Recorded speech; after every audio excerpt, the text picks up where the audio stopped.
Well, it's time to bring the old crew back together, and this time we are no longer street racers anymore. It looks like we are jumping into the world of ultimate super spies. Goody.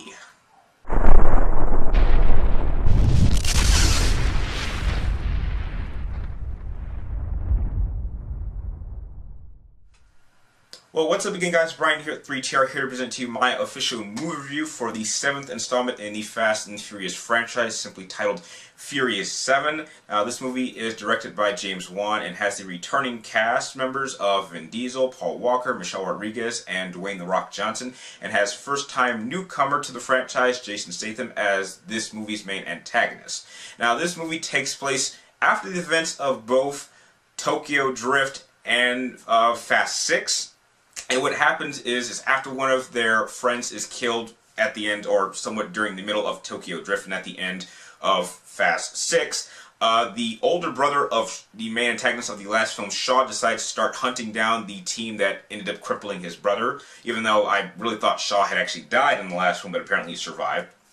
And then you jump to Vin Diesel and Paul Walker's family, and they're just kind of minding their own business, and they're suddenly attacked, and they realize that Shaw's older brother is now hunting them down. Now, in order to retaliate, they work with this secret government organization which agrees to allow them to gain access to this program that allows them to hunt down Shaw wherever he is. But in order to do that, they have to track down this hacker named Roxy, and with her help, they can then track down Shaw. Now, I have to tell you guys, this isn't really one of those movies that you can just jump on board at this point in time. You really need to know what you're getting into going into this film, because if you don't, it's really going to bother you a lot, because the action in this movie is very, very, very well shot. However, it gets into the realm of there's no way these characters could have survived. But that's to be expected. The Fast and the Furious movies have always been known to kind of throwing the laws of physics out of the window, and they do the same thing here, and they take it to a whole nother level. Now, for me, to some degree that won't bother me, but for this particular movie, it did start to get on my nerves as we got near the end. I mean, I can only let so many things go, but if you're going to do action scenes with cars that are obviously impossible, then I kind of feel that you need to ground them a little bit and make me believe that somehow someone could survive this, and this movie kind of fails on that department. I thought the fight scenes were actually very well handled. They were very well shot, and I could see the fights clearly, none of this shaky cam crap. I thought the performances of all the characters were fine. No one really particularly stood out for me. I mean, it was nice to see Jason Statham play a villain for once, for a change, although I don't really think his villain really had much of an impact, because he kind of just pops up and disappears every so often. Like, the main characters will be in the middle of an action scene, and he'll just show up, and then he'll go away, and then they'll go into another set piece, and then he just kind of shows up. And so I didn't really feel like I got to understand his character enough. I think he was kind of one-noted. But hopefully, maybe might be able to get to see more of him in maybe a future installment. And I didn't really think that as a story it was very well constructed and strong. I mean, it was just a constant chain of, we need to do this, and now we need to go here, and now we need to go here, and end of the movie.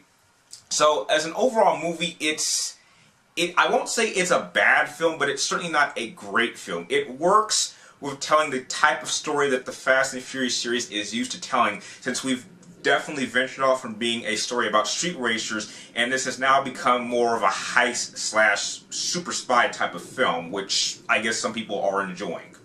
Now, to answer the elephant in the room, with the Paul Walker send-off, personally, I thought it was nice.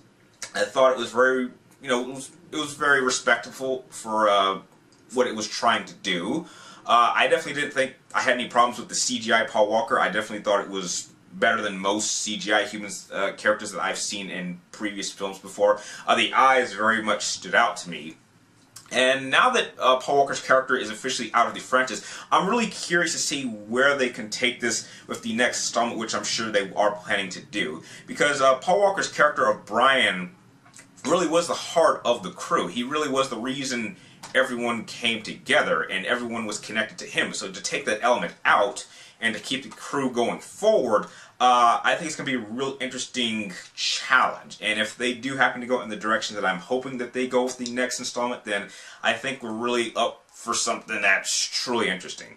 Now, if I had to give this movie a rating, I'm not the biggest Fast and Furious fan, but I am just a general fan of good action films, and I do consider this to be a very good, well shot and well choreographed and just well directed film, especially coming from James Wan, who's usually more of a horror director, so I was a bit surprised that he handled action so well. I'm going to give Furious 7 a B-. This is definitely a good movie to see for the weekend. Definitely see it with a group number of friends, and if you're just someone who can just have fun with these crazy action scenes, then I guarantee you will certainly have a good time, and there are certainly some set pieces that you will remember several days after you see this film. If you like this movie review, feel free to like, comment down below, and please subscribe to track me in my future movie and video game reviews. And like always, thank you guys for watching. You're awesome, and I will see you next time.